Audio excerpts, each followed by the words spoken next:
প্রথমে তেল দিয়েছি, তেল দিয়ে ডিম আর আলুটাকে হলুদ দিয়ে নুন দিয়ে ওটাকে ভেজে নিয়েছি।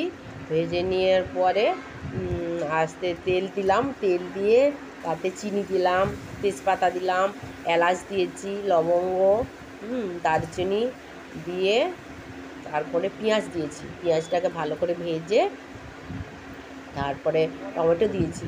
তারপরে টমেটোটাকে একটু ভালো করে একটুখানি ভেজে 1 মিনিটের মতো ভেজে তারপরে দিলাম একটু আদা বাটা, রসুন বাটা, পেঁয়াজ বাটা, তারপরে ধনে, তারপরে জিরে গুঁড়ো, হলুদ গুঁড়ো, একটু কাশ্মীরি লঙ্কা গুঁড়ো দিয়ে এটাকে জল দিয়ে একটু কষিয়ে নিলাম।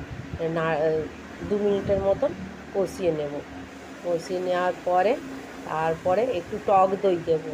টক দই দেওয়ার পরে তারপরে একটু জল দিয়ে ওটাকে কষিয়ে নেব।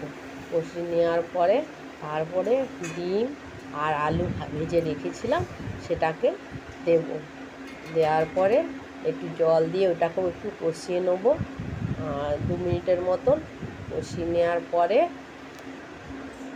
চালটা দেব, বিরিয়ানি মশলাটা দেব।